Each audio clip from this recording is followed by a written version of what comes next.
Et bonsoir à tous. Je fais un live sur Facebook, encore une fois, déjà pour plusieurs raisons. La première raison, c'est parce que je voulais vraiment faire passer un message avant d'être sur le front ce samedi-là. Peu importe ce qui peut arriver, vraiment informer et tenir au courant de nos projets, sans rentrer trop dans les détails, vous comprenez bien parce que forcément ça peut être après ça peut être récupéré par les antagonistes. Donc là, c'est pour tenir informé, tenir au courant de comment vont s'organiser les événements pour ce week-end, pour tous ceux qui seront présents ce week-end et tous ceux qui seront à nos côtés par la pensée, par l'énergie. Ça fait vraiment plaisir. Il y a du très lourd avec nous, je vous le dis tout de suite. Ça va chier au sens propre du terme. Ça va être très lourd. On est déjà une bonne vingtaine. Bon, après, ça va augmenter, mais bon, le but, c'est pas d'être nombreux au sein du groupe, c'est surtout d'être focalisé parmi ceux de notre groupe qui se réuniront, en plus de tous ceux qui se réuniront autour, avec le samedi de mobilisation. Donc voilà, ça va être tout un truc. Donc en plus de ça, pour vous tenir au courant, pour l'organisation, pour ce qui est des lives, pour tenir au courant les gens sur le terrain, même avant, je voulais vraiment faire passer un message d'information. Donc là, je précise d'information par rapport à ce qui se passe en ce moment, que ce soit au niveau géopolitique, au niveau donc des forces de l'ombre, de leur plan, de ce qui est en train de se passer aussi au niveau du réveil des humains parce que c'est énorme ce qui est en train de se passer. C'est vraiment épique au sens propre du terme. On est en train de vivre une situation historique à tous les niveaux, à toutes les échelles, à toutes les consciences, au niveau de chaque humain, peu importe là où on est, peu importe ce qu'on est en train de traverser de son côté, c'est énorme ce qui est en train de se passer. Et c'est à la fois excitant, c'est à la fois énorme, c'est à la fois joyeux, et c'est à la fois intense parce que forcément, il y a un principe universel, c'est que forcément, quand il y a quelque chose de très fort dans un plan dualiste du côté positif, il y a aussi quelque chose de très négatif en même temps, et c'est justement vers ça qu'on va, c'est ce qui est en train de se passer, mais ce qu'on est en train de vivre, je le répète, c'est d'une richesse incroyable. Ce qu'on est en train ce qu'on s'apprête à vivre tous à nos échelles, c'est incroyable, mais vraiment incroyable. Je pense que même si parmi ceux qui écoutent, j'en ai bien conscience, mais au-delà de parmi ceux qui écoutent, encore peu de personnes en ont conscience, malgré le réveil quand même, ce qui va s'annoncer dans les mois à venir, dans les semaines à venir, que ce soit à l'échelle de la France, que ce soit à l'échelle du monde entier, c'est une véritable révolution, c'est un véritable soulèvement de la part de la population qui va se faire, malgré qu'il va y avoir beaucoup de... Alors je le dis, je sais que ça peut choquer des personnes, mais pourtant, c'est ce qui va se passer dans le moindre des mal et dans la moindre des mesures. Il y aura beaucoup de pertes, il y aura beaucoup de dégâts, parce que le combat, c'est vraiment une guerre qui a lieu en ce moment. Je suis désolé pour ceux qui pensaient que tout était rose et que tout allait se passer dans le plus grand des calmes. Non, ça va être très très très mouvementé. Il va y avoir beaucoup de pertes, mais ces pertes-là, elles seront pas en vain. Il y a personne qui est ciblé quand je dis ça. C'est vraiment dans un cadre général. Il n'y a aucune précision à apporter non plus, parce que c'est pas figé, tout peut changer en chaque instant. Mais ce qui est sûr, c'est que plus on va avancer et plus ça va devenir excitant et intense. D'où le fait qu'on se réunisse ce samedi-là en famille. Je précise en famille parce que donc je précise un peu. Donc il y aura de tout, il y a de tout. Il y a des darons de 50 ans, de 40 ans. Il y a des jeunes. Il y a un très bon pote à moi que vous verrez sur place sur le terrain qui va nous rejoindre. Il y a vraiment de tout. Il y a du très lourd. Il y a de toutes les générations, tous les milieux sociaux, tout ce que vous pouvez imaginer. Il y a aucune limite par rapport aux croyances ou je sais pas quoi. Il n'y a pas d'identification à aucun parti politique. Ça, je dis ça en détail. Si jamais la vidéo elle atteint des personnes qui s'identifient à ça, mais voilà, il y a aucune identification à quelconque parti, si ce n'est qu'on est humain, on a un cœur, on en a ras le cul justement de cette oppression parce qu'il y a des gens qui souffrent en permanence sur la planète. Là, je m'adresse en particulier, par exemple. Euh, aux gens qui sont dans leur bulle et qui s'imaginent que le monde est à leur portée parce qu'ils sont dans un confort, parce que forcément quand on est en Occident, malgré les conditions sociales qui sont pas forcément très favorables, vu qu'on se fait enculer en permanence au niveau des lois et tout ça, mais Mais si vous allez en Afrique ou dans certains pays en guerre, c'est de la gnognotte. Je précise, c'est de la gnognotte. Il y en a, ils crèvent la dalle. Il y en a, ils se font persécuter en permanence par les forces de l'ombre, par les guerres qu'il y a dans ces pays-là, et ça n'arrête pas. Donc ça, c'est une info concrète. Là, on est dans le concret. Donc, au-delà de ça, ce combat-là, je parle bien de combat. Il est authentique, il est juste par rapport à la situation. C'est pas quelque chose qu'on fait par plaisir. On fait pas ça comme un jeu non plus, dans le sens ah trop bien, piou piou les Robocop et les CRS, on va vous niquer. Non, voilà. Il y a un minimum de préparation à ce genre d'événement. On s'est très bien préparé de notre côté, que ce soit au niveau des équipements, que ce soit au niveau au niveau de l'organisation, de la stratégie à mettre en place sur le terrain avec les autres gilets jaunes qui seront présents ce samedi-là. Voilà, il y a toute une organisation qui se met en place. Je peux vous confirmer en public, je vais le dire en public, il n'y a aucun tabou là-dessus. On a été menacé, j'ai été menacé donc dans le subtil et même dans le physique par des personnes qui ont bien essayé de nous faire comprendre qu'ils allaient essayer de nous faire taire à jamais par rapport à ce qu'on avait prévu de faire. Donc ça nous a encore plus excité à l'idée parce que malgré les risques qu'on prend, le jeu, ça en vaut tellement la chandelle, ce qu'on est en train de faire, ce qu'on est tous en train de faire, peu importe ce que vous faites, le fait qu'il y ait cette unité humaine qui se mobilise au-delà des différences et au-delà des opinions que les gens peuvent se créer entre eux, mais qu'il y a un but commun dans ce qui se passe en ce moment, c'est ça qui fera réellement renverser le gouvernement, c'est ça qui fera réellement renverser l'oppression qui puisse exister partout sur la planète, pour les animaux d'ailleurs, parce que les animaux, on n'en parle pas assez, mais c'est les premiers à être victimes de la bêtise humaine, excusez-moi de le dire comme ça, mais bon c'est un peu vrai, de la bêtise humaine qui se profile quotidiennement. Oui, tiens, on peut en parler vite fait, mais les animaux, ils prennent très cher par les humains parce que forcément, quand on est éduqué en Occident à manger de la viande, je suis pas végane, hein, je le dis, ça m'arrive de manger du poisson et de la viande, mais je le dis avec du recul. Si on prend du recul et qu'on prend l'exemple des animaux, quand on voit les abattoirs au niveau des industries, au niveau industriel, quand les animaux ils sont justement dressés, ils sont cultivés, on peut parler carrément de culture, dans des usines où on leur tranche la gorge et après on va récupérer leur viande et qu'après des gens, des consommateurs moyens vont se mettre à consommer cette viande. Donc je reprécise, c'est pour le prendre pour exemple, les gens qui vont manger la viande. Si l'enfant il mange la viande, que les parents leur ont dit que c'est de la bonne viande, mais que l'enfant il sait pas ce qui s'est passé derrière, bah il va pas avoir conscience justement de l'origine de la viande. Pour lui, ça va pas être méchant. D'ailleurs, il va même prendre plaisir à la manger s'il aime la viande.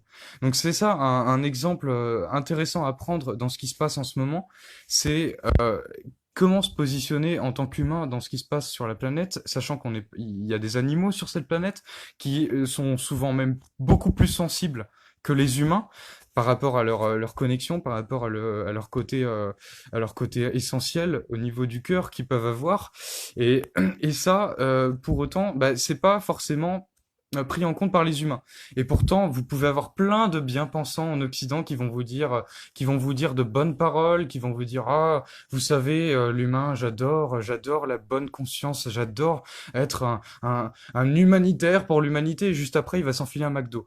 Donc ça, c'est vrai que quand on dit ça, c'est ironique. Il y a une part de complicité collective parmi ça, donc il n'y a pas de blâme à donner puisque c'est un fait, c'est un compte-rendu d'état des faits, mais ça permet aussi de prendre du recul et de se dire que l'humain n'est pas le centre du monde, il est bien petit par rapport aux forces de la nature, par rapport à ce qui se passe, ce qui va se passer dans ce qui va venir, et que euh, il va y avoir des pertes humaines, mais une perte humaine, au-delà de l'émotionnel qu'on peut y mettre, ça prend un sens à l'échelle collective. Il y a un combat, et ce combat-là, dans chaque guerre, parce que les guerres, c'est pas piou-piou les petits oiseaux, c'est un réel combat spirituel et physique. Donc c'est les deux qui vont de pair. Les deux ne sont pas séparés du moment qu'il y a la conscience qui va avec. Et donc forcément, bah ça met en place un contexte où plus on va prendre du recul, plus on va prendre conscience que ce qu'on fait à l'autre, en fin de compte, on se le reprend dans la figure. Donc tant que l'humain continuera inconsciemment à reproduire des schémas millénaires, que ce soit auprès des animaux, que ce soit autour de soi, et qui va se mettre à pointer du doigt un bouc émissaire au niveau du gouvernement en pensant que c'est la cause de tous les problèmes, sans prendre du recul avec ce qui se passe autour de lui et ce qu'il est en train de faire aux animaux par exemple et autre chose, eh ben le schéma va continuer. Donc c'est une question d'état d'esprit, c'est vraiment une question de prise de conscience. Et aujourd'hui, au-delà de toutes les erreurs qui ont pu être faites par le passé, ce qui reste de plus important et en priorité, c'est d'en avoir conscience, de ne pas avoir cette culpabilité où on va finir plombé, on va se dire ah merde, putain, j'ai fait le con avant, ah, j'ai été un salopard dans mon passé. Non, euh, tout le monde a fait des erreurs, tout le monde, d'une certaine façon, directement ou indirectement, a du sang sur les mains. Il y a personne qui est mis en tort par rapport à ça, c'est un fait, encore une fois. Mais ce qui importe le plus, c'est de prendre conscience. C'est de prendre conscience de ça. Donc, pour reprendre ce que je disais par rapport à ce samedi-là, ce que notre intention de se réunir en groupe et de rejoindre les Gilets jaunes, c'était pas uniquement pour se fondre dans la masse bêtement en allant gueuler Macron démission ou quoi que ce soit, sinon ça vaudrait pas le coup, mais vraiment de crever l'abcès par rapport à beaucoup d'informations qui doivent remonter à la surface, que ce soit par rapport au satanisme, que ce soit par rapport au réseau pédophile qui continue au niveau de la politique française, parmi des hommes politiques, parmi des personnes qui sont impliquées dedans, que ce soit par rapport à ceux qui dirigent le monde, avec les lobbies, avec tout ça, toutes les institutions qui sont dans une position de pouvoir par rapport à une population qui finit par rendre complice la population elle-même. Donc cette complicité millénaire qui ne s'est pas arrêtée jusqu'à maintenant, doit cesser, que ce soit pour les humains, mais avant tout pour la planète, parce que oui, on est sur une planète. La planète, elle a un cœur tellement immense que bon, elle laisse tout ça se faire, mais je peux vous assurer que le jour où elle dit stop, que vous êtes d'accord ou non, qu'il y ait des gens qui chialent parce qu'ils perdent leur maison, elle dit stop. Et ça, c'est pour ceux qui en ont conscience, c'est génial, merci, parce que ça fait beaucoup de bien. Donc voilà, aujourd'hui c'est un moment où plus on avance et plus on est amené à s'accepter entre nous au-delà de nos différences. Voilà, on est différents, on a des vécus différents, on a grandi dans des milieux différents, il y a des personnes qui sont plus âgées.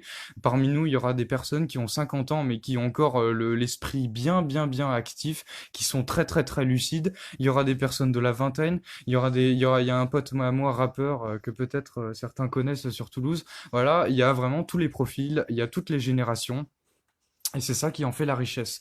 Donc, moins les gens se jugeront entre eux, plus les gens s'accepteront mutuellement, et plus la richesse de ce qui peut être engendré par la suite sera énorme.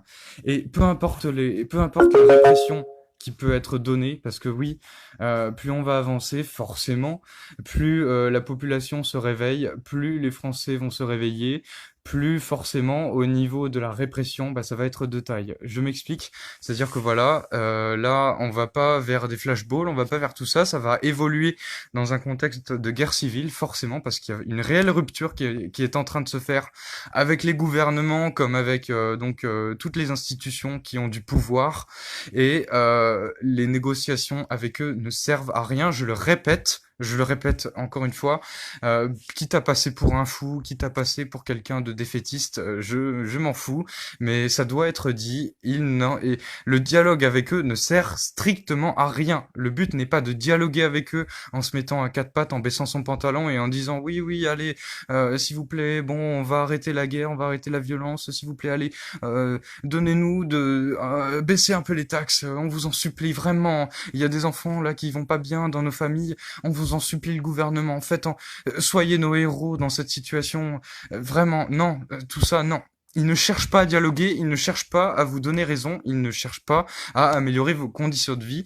Ils vous donneront toujours l'illusion que vous êtes impuissant, que si vous essayez de vous émanciper du système, vous faites fausse route parce que forcément ils vous mettront dans la merde dans vos cas isolés éparpillés en France parce que voilà, non, faut surtout pas s'émanciper du système, faut surtout pas que vous commenciez à constituer des groupes entre vous conscients pour commencer à réfléchir réfléchir à des alternatives. Les alternatives, non, non, non, non, c'est pas une bonne idée ça. Non, je pense que d'ailleurs s'il y a des alternatives, ouais, je vais appeler mon pote là au niveau du gouvernement. Ouais, on va foutre le bordel là. On va faire, oh tiens, on va créer un mouvement d'opposition comme les foulards rouges et tout ça pour bien créer une guerre civile pour que les gens puissent s'entretuer entre eux. Vous voyez un peu le délire, c'est-à-dire qu'ils font tout pour créer une guerre civile, pour créer des oppositions au sein de la population, pour faire en sorte que, au niveau de la population, les gens finissent par s'entretuer entre eux en pensant que ils vont se donner raison avec leur confort, ils vont avoir des excuses. Donc, je prends un exemple hyper grossier, mais Jean-Marc, pharmacien à Paris de la haute sphère, méprise les gueux de la basse société parce que il bloque les ronds-points, parce que il bloque justement la bonne prolifération du système qui organise notre société dans une très belle organisation. Bon, bah il y a un peu de misère, mais vous savez, c'est pas grave. La misère, ça ne nous concerne pas. Du moment que nous on est bien dans notre bulle,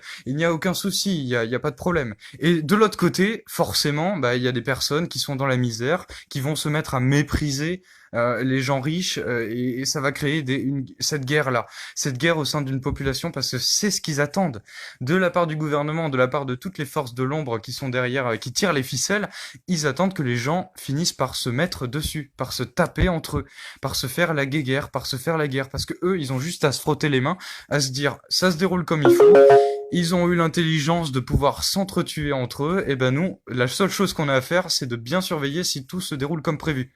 Donc c'est là où il y a une différence qu'on est capable de faire en se mobilisant avec intelligence, c'est de bien montrer, pas montrer uniquement dans le but de convaincre, parce que le but c'est pas de convaincre, le but c'est de rayonner pour transmettre un état d'être qui puisse montrer un exemple par rapport à ce qui va se présenter à l'avenir, mais de bien montrer que plus on va avancer, plus on va être ramené à une autonomie spirituelle et intérieure qui va impliquer que dans une situation chaotique, tous ceux qui seront en mesure de bien prendre conscience que ça ne sert plus à rien de compter sur des gouvernements pour vous dire ce que vous devez faire, et ben c'est dans ces moments-là que ça va être le plus nécessaire, parce que plus les personnes vont essayer de faire confiance au gouvernement, plus elles vont essayer de se mettre à quatre pattes pour essayer de leur demander d'arrêter l'horreur, d'arrêter les conflits, d'arrêter la situation telle qu'elle est, plus justement ils vont s'enfoncer dans un gouffre de manipulation où ils vont continuer à se la faire mettre.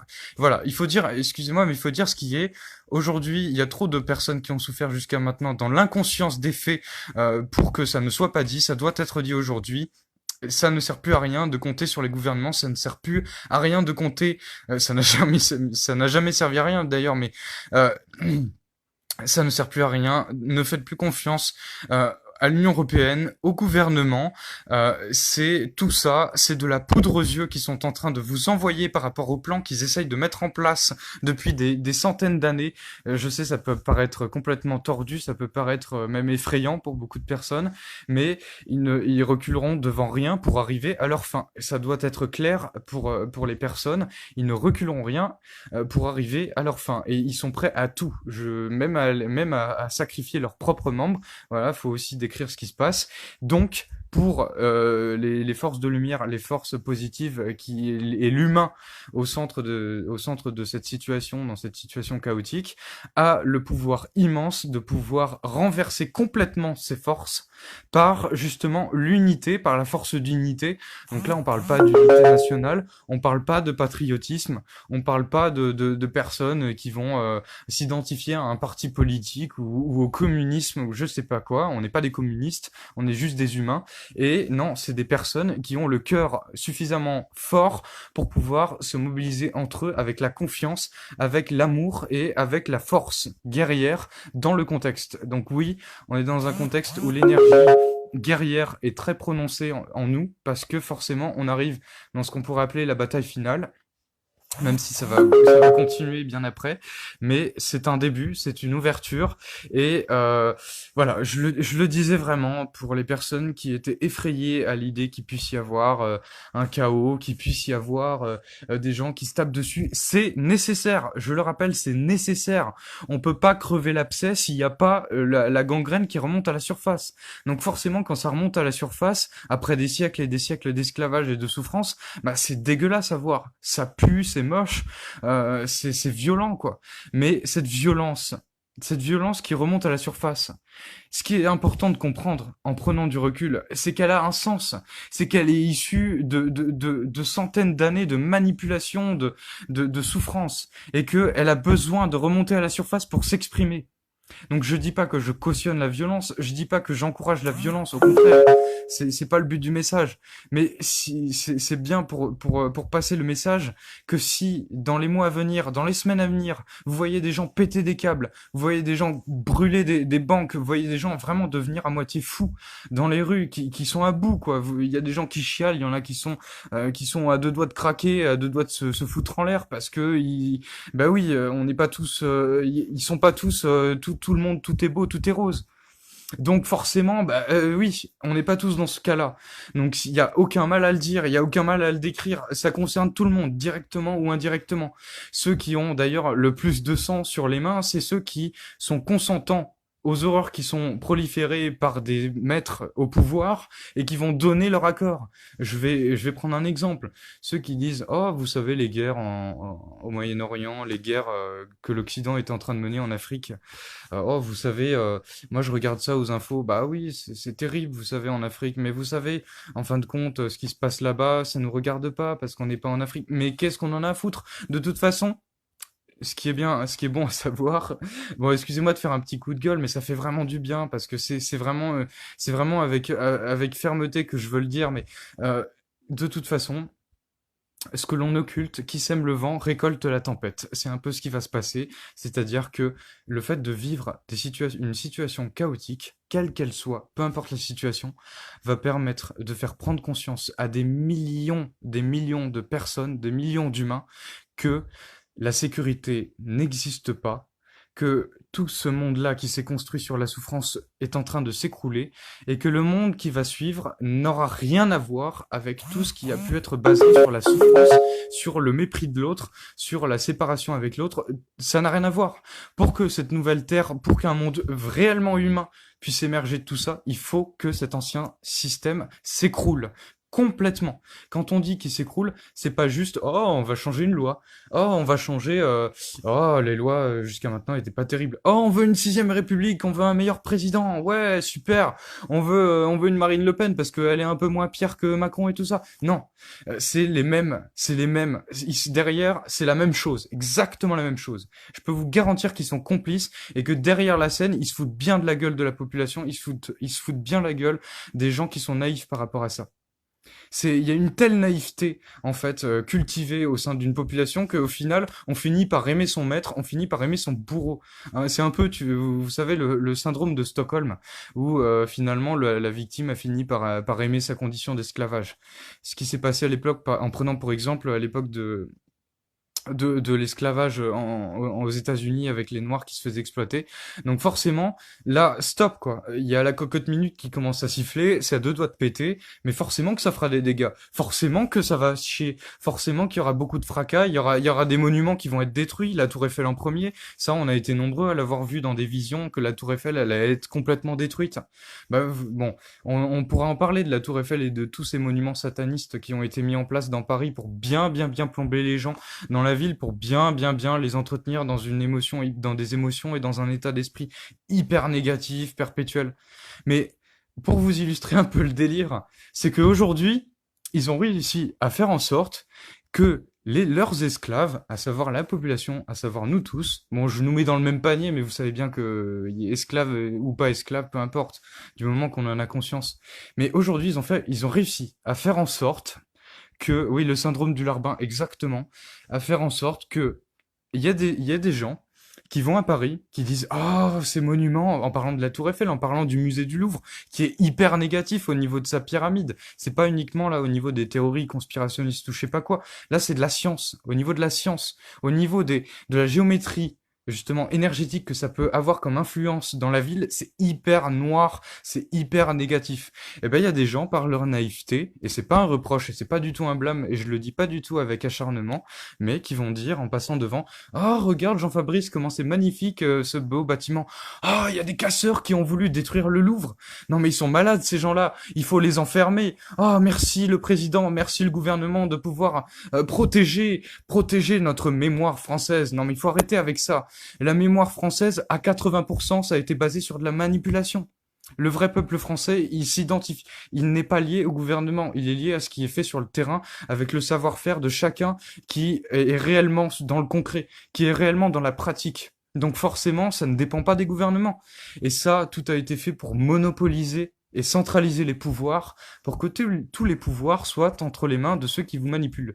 Et ça, ils essayent de renforcer ça quotidiennement, bien en sous-main avec... Je vais donner des exemples dans le concret avec le traité d'Aix-la-Chapelle, qui est une continuité du plan du nouvel ordre mondial, de ce qu'ils avaient prévu, puisqu'ils vont fusionner en fait tous les États. C'est ce qui va se passer de toute façon, mais ça veut pas dire que il y a pas de positif, ça veut pas dire que le positif n'existe pas, ça veut pas dire qu'on va pas s'en sortir. Bien sûr que non, au contraire. Mais sur le plan géopolitique, sur le plan global, pardon, ça va se faire parce que la machine est en route et elle peut plus s'arrêter.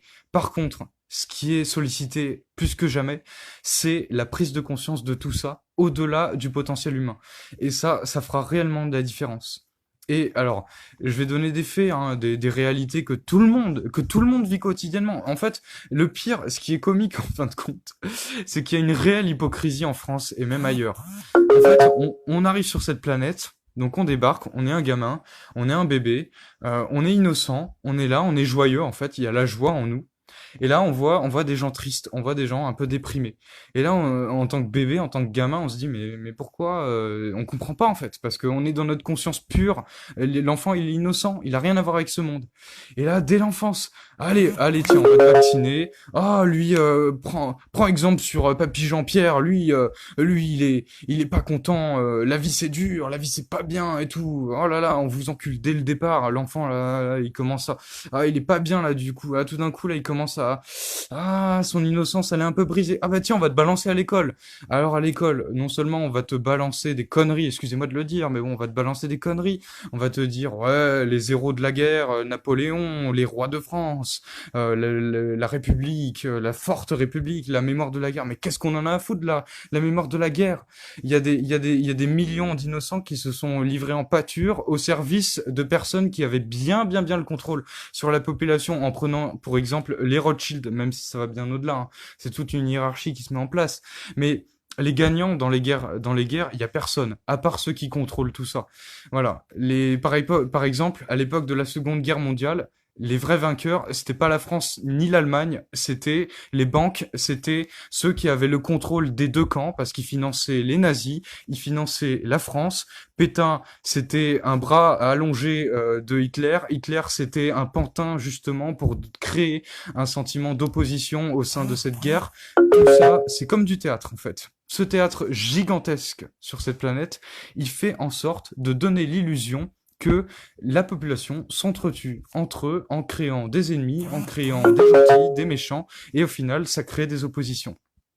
Donc, aujourd'hui, il y a une réelle guerre, sauf que cette guerre-là, elle concerne pas uniquement la population, elle concerne toute l'oppression et la gangrène de ce monde qui est bien réelle, qui s'est infiltrée dans l'industrie de la musique, dans le cinéma, dans la politique, dans l'industrie agroalimentaire, avec tout le MK Ultra qui est balancé à la télé quotidiennement autour de vous, on se balade dans la rue avec les publicités, il y a du MK Ultra partout, tout est fait pour manipuler les gens, pour les rendre complètement débiles. Débile, au sens vrai. Au sens vrai, voilà, on abrutit la population, on fait en sorte que les gens deviennent cons, qui finissent par discréditer les gens qui essayent de réfléchir. Voilà, si je dis ça, bien évidemment, c'est pas pour créer des oppositions, vous avez bien compris, c'est dit avec amour, mais c'est un peu un cri d'amour et de colère que je lance parce que, voilà, aujourd'hui, c'est la bataille finale, ça va être épique, c'est une réelle bataille qui se passe, ceux qui s'y retrouvent pas là-dedans, il y a aucun problème, mais excusez-moi, mais il y a du très lourd qui se prépare. J'emmerde tous les satanistes, je le dis clair et net. J'emmerde toutes les formes de pouvoir qui font souffrir les gens inutilement parce qu'il y a des réels innocents dans ces guerres. Il y a toujours des innocents dans les guerres. Que ce soit dans le cosmos, que ce soit sur la planète, parce que même dans le cosmos, pour ceux qui sont ouverts d'esprit, je vous garantis, il y a des guerres, il y a de réelles guerres, et la plupart du temps, la réalité, au-delà des plans de la Terre, elle est pour beaucoup, elle serait terrible. Mais voilà, il y a une guerre, et dans ces guerres-là, forcément, bah, il y a des gens qui en prennent plein la gueule, et c'est ça qui nous motive, c'est ça qui nous donne la force. Forcément, quand on voit ces injustices, quand on voit ces absurdités, quand on voit des gens se faire massacrer, quand on voit des enfants se faire violer dans les loges politiques, au Vatican et dans toutes les institutions que les gens finissent par idolâtrer comme dans l'industrie de la musique et du cinéma, forcément c'est révoltant. Si on a un minimum de cœur et de conscience, ben on se dit bah merde quoi, non, c'est plus possible. Donc forcément, notre façon à nous de le combattre, c'est non seulement de transmettre ces informations, c'est avec le cœur de pouvoir prendre part à cette bataille, que ce soit dans le subtil ou dans le physique, en faisant circuler ces informations, en se mobilisant en groupe, conscient justement par rapport à ce qui se passe. Et peu importe la peur qui peut être générée, sachez que toutes les peurs sont faites pour être surmontées. Rien n'est insurmontable. Vous pouvez être terrorisé pour quelque chose. Ce qui est hyper initiatique et ce qui fera grandir le plus, c'est justement de faire face à vos pires cauchemars. Il y a quelque chose qui nous effraie le plus, ok, on y va. Il y a quelque chose qu'on redoute absolument, ok, on y va. Voilà, c'est et bon, bien sûr, c'est pas foncer comme ça, comme un abruti, mais vraiment de ne pas fuir. Il faut arrêter de fuir, il faut vraiment aller directement au sens propre et au sens figuré du terme, sur le terrain. Et donc voilà, c'était un message, ça fait vraiment du bien de pouvoir m'exprimer comme ça. Je le fais au nom de tous ceux qui souffrent, au nom de tous ceux qui souffrent en silence, parce que voilà, on a eu cette occasion de pouvoir participer dans une période extraordinaire, comme poignante et très intense. C'est comme je sais que je me suis déjà répété par rapport à ça, mais c'est vraiment une guerre. Ça ne concerne pas uniquement les gouvernements, ça ne concerne pas les partis politiques, ça concerne pas les petits intérêts que chacun peut avoir au niveau du nombril. Ouais, moi j'ai pas assez de salaire et tout ça. Là, c'est sur le plan humain, c'est sur le plan de l'humanité. Ça concerne les animaux, ça concerne tous les règnes, minéral, végétal, les animaux, les humains. Ça concerne tout le monde. C'est une vraie révolution humaine et de l'humanité tout entière. Voilà, c'est pas juste, c'est pas juste pour le gasoil, c'est pas juste pour des détails en fait, en fin de compte. Voilà. Donc, force à tous, courage à tous. On fera des lives au fur et à mesure quand on sera sur le terrain. On va d'abord se réunir tous ensemble vendredi soir parce que vous savez bien qu'ils vont bloquer les périphes. Ceux qui veulent nous rejoindre sur place à Toulouse le jour même, le lieu de rendez-vous, je le préciserai au dernier moment parce qu'on est sur écoute. Voilà, mais en tout cas, d'ici là, prenez soin de vous. On sait bien que c'est un risque à prendre d'aller sur le front, mais on le fait au nom de tous ceux qui peuvent pas être présents. Voilà, c'est vraiment une belle aventure qu'on est en train de vivre. Il y a beaucoup de choses à partager, il y a beaucoup de richesses à en ressortir. C'est une aventure magnifique. Peu importe la violence sur place, peu importe les flashballs, peu importe les casses, peu importe la violence qui peut être faite. C'est une très très belle aventure. Ça crée des liens, ça renforce justement le message. Et c'est ça qui nous a intéressés dans cette rencontre, au-delà de tout ce qui se fait partout sur la planète. Alors merci à tous. Force au peuple d'Afrique, force au peuple d'Asie, force au Canada, force aux États-Unis, à tous ceux qui écoutent partout dans le monde. Merci à tous. Prenez soin de vous et je vous dis à très bientôt. On vous tiendra au courant pour justement ce week-end. Alors prenez soin de vous vraiment et merci du fond du cœur. Je vous dis au revoir.